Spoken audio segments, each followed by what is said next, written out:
দেখুন, অন্য খবরে যাওয়ার আগে এই মুহূর্তে সব থেকে বড় খবর এক্ষুনি পেলাম, মমতা বন্দ্যোপাধ্যায় আবার আহত, সেদিকে নজর দিতেই হচ্ছে। এবার তিনি রক্তাক্ত অবস্থায় পড়েছেন আহত হওয়ার ফলে। ঠিক কোথায় কিভাবে আঘাত লাগলো এখনো সেই ডিটেল পাইনি, তবে এই মুহূর্তে সব থেকে বড় খবর ফের আঘাতপ্রাপ্ত হয়েছেন রাজ্যের মুখ্যমন্ত্রী মমতা বন্দ্যোপাধ্যায়। আমার সঙ্গে রয়েছেন অরিত্র, আমার সহকর্মী। অরিত্র থেকে আমি ইনিশিয়াল ডিটেলটা নেওয়ার চেষ্টা করবো। অরিত্র, কি হয়েছে? অরিত্র, শুনতে পাচ্ছ? কি হয়েছে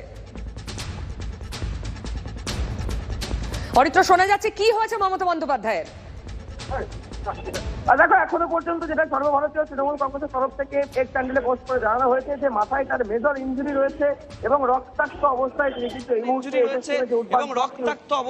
কিন্তু এই মুহূর্তে এসএসকেএম যে উডবার্ন ব্লক, সেই উডবার্ন ব্লকে এসে পৌঁছে গিয়েছেন। দেখো, বেশ কিছুক্ষণ আগেই তিনি এই উডবার্ন ব্লকে এসেছেন, তবে কি কারণে রক্তাক্ত মানে কোথায় আঘাত পেয়েছেন তিনি, কিভাবে হলো এই আঘাত?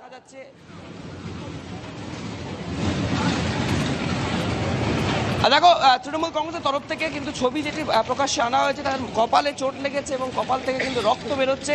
তবে কি কারণে এই আঘাত, সেই বিষয়ে কিন্তু এখনো পর্যন্ত কিছু জানা যায়নি। তবে প্রাথমিকভাবে যেটা মনে করা হচ্ছে, সূত্র মারফত যেটা জানতে পারা যাচ্ছে, যে তিনি যখন ট্রাভেল করছিলেন গাড়িতে, সেই সময়তেই হয়তো কোনোভাবে তার মাথায় আঘাত লেগেছে। এটা সূত্র মারফত আমরা জানতে পারছি। তবে এখনো পর্যন্ত ঠিক কি কারণ, এক্স্যাক্টলি কি কারণে মুখ্যমন্ত্রীর কপালে চোট, সেই বিষয়টি কিন্তু এখনো স্পষ্ট নয়। অরিত্র, এক মিনিট। আমরা সন্ধ্যাবেলায় দেখলাম তিনি একডালিয়া গিয়েছিলেন প্রয়াত সুব্রত মুখোপাধ্যায়ের মূর্তি উন্মোচন করতে।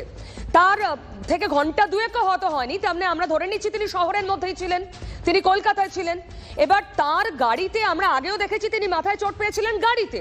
মুখ্যমন্ত্রীর কনভয়, যদিও তিনি গাড়ির সামনে বসেন, সে তো মানে আটমোস্ট সিকিউরিটি সেখানে। মানে একই ধরনের ঘটনার পুনরাবৃত্তি কি করে সম্ভব? গাড়িতে কি করে আবার চোট সেই মাথাতেই?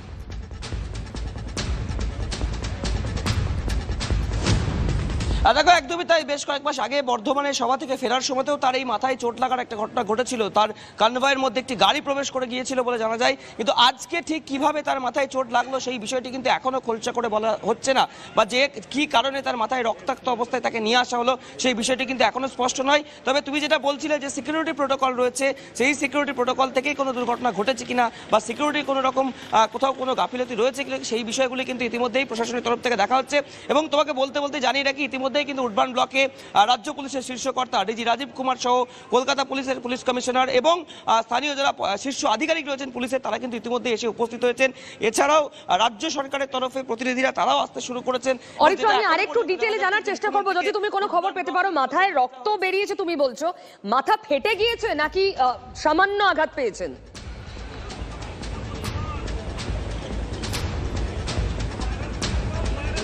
দেখো, সর্বভারতীয় তৃণমূল কংগ্রেসের তরফ থেকে যে ছবি পোস্ট করা হয়েছে, যে ছবি শেয়ার করা হয়েছে, সেখান থেকে যেটা প্রাথমিকভাবে চিকিৎসকদের তরফে অনুমান করা হচ্ছে যে মাথায় হেভি ইনজুরি না হলেও মেজর ইনজুরি একটা হয়েছে, এবং যে কারণে কিন্তু তার মাথা থেকে রক্তপাত হচ্ছে, এবং সেই অবস্থাতেই কিন্তু তাকে নিয়ে আসা হয়েছে এসএসকেএম এর উডবার্ন ব্লকে।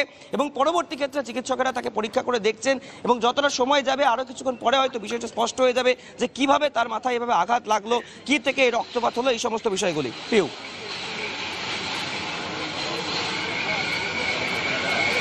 আপনারা এই মুহূর্তে এসএসকেএম এর ছবি দেখছেন, সেখানেও নিরাপত্তার ঘেরাটোপে রাখা হয়েছে পুরো চত্বর, কারণ মুখ্যমন্ত্রী আহত অবস্থায় এখানে এসেছেন চিকিৎসার জন্য। অরিত্র এখান থেকে ননস্টপ আমার সঙ্গে কথা বলছে। অরিত্র, মুখ্যমন্ত্রীর সঙ্গে আর কে এসেছেন? মানে তিনি যখন চোট পেলেন তিনি কি গাড়িতেই ছিলেন? শহরের মধ্যে গাড়ি কত স্পিডে চলতে পারে যে তিনি মাথায় চোট পেলেন?